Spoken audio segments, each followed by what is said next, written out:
guys, Yoshi98 back for Legit Game PC. Now last time, if you can remember, we started with railcraft, part of Vault's tutorials, which I'm doing at the moment. Oh. Anyway. Yeah, so we came back and I'd been a bit busy, you know. So I decided to improve the factory and oh, there you go. I've introduced a few things. Hang on. I think, yeah. There we go. I introduced a few things. Here, got the unloader, emptying out everything into the chest, steel ingots and coal coke from the furnaces, and yeah. So I'll go from the start and show you what we got. So these blocks. Okay, these are the powered rails, just the normal ones, and then lag. Underneath we've got the detector, which detects. This one detects anything. But there's a lot of different ones. Like I'll just show you. Where are they? There. So you got like detector item. I'm using these ones all around the track, just to set these off, and then they go in. I've got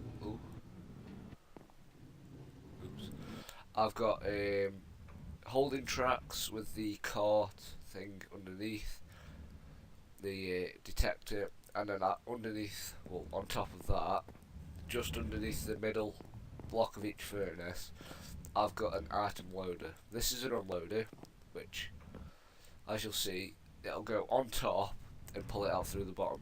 Loaders pull it out through the top. So I've got one under every furnace, and then you get to this point. Oh, that doesn't need to be there, by the way.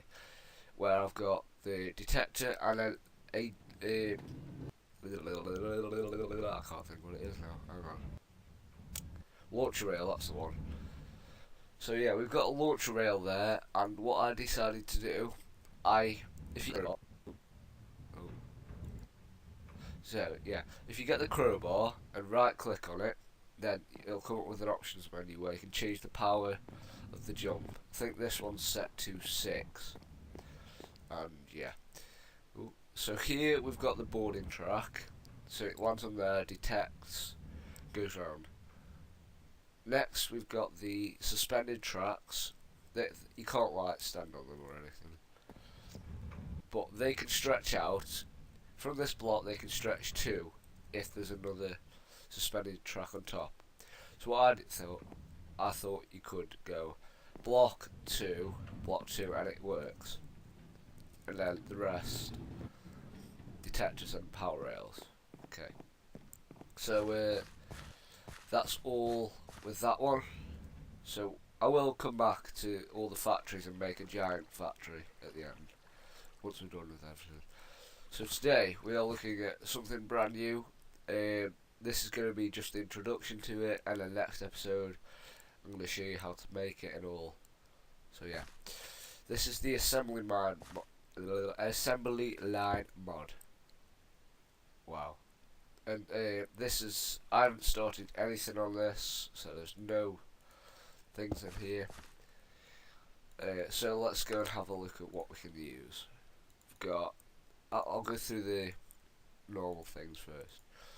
So you've got all of this stuff I'm dragging into my, I don't know what that does. But yeah, I like these. These are the equivalent to Tekkit's thingies, like transport pipes. So the manipulator acts like a wooden transport pipe, and you can change the direction so it can pull things out or put things in. These are like the normal pipes where you can change the direction and everything, and I'll just show you something here. If you just normal click, it changes it around, but if you shift, it can go up on diagonal and then hover, which allows you to go up and down, obviously. You've got crates. Now these are cool. These are very cool. So say you hang on, I'll just turn it off. Say you wanted to break it, it'd just pop out as a normal item. But if there's something in there like that, now I break it. Oh, why you not work? Oh well, yeah, just ignore that. You've got the imprinters. Now what these do, these are placed in the rejector. I'll place that down now. Oops, wrong one.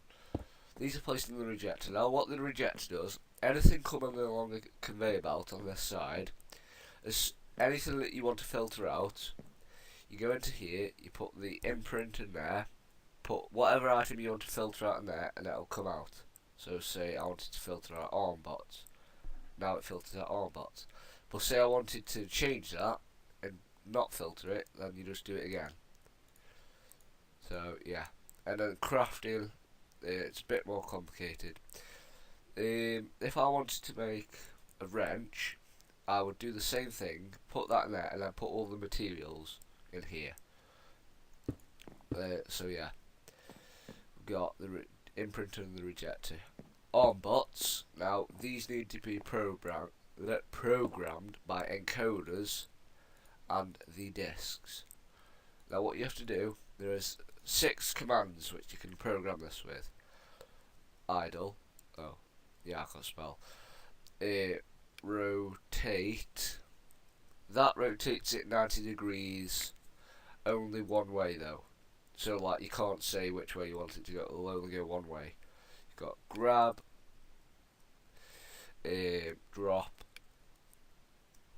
return, and reset, which obviously, oh yeah, but reset, yeah.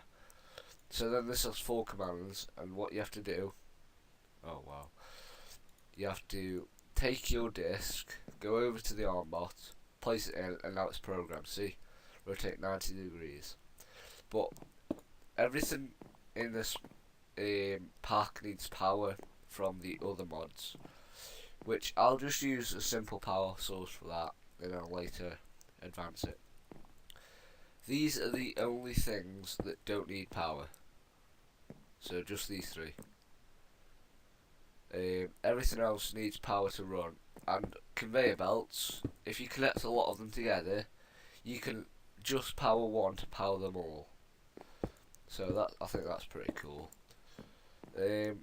So yeah, I think I might end this episode here. I'll be back with like a setup, and I'll show you how to make everything and how it all works. Okay, thanks for watching guys, please like and favourite the video. Thank you, and goodbye.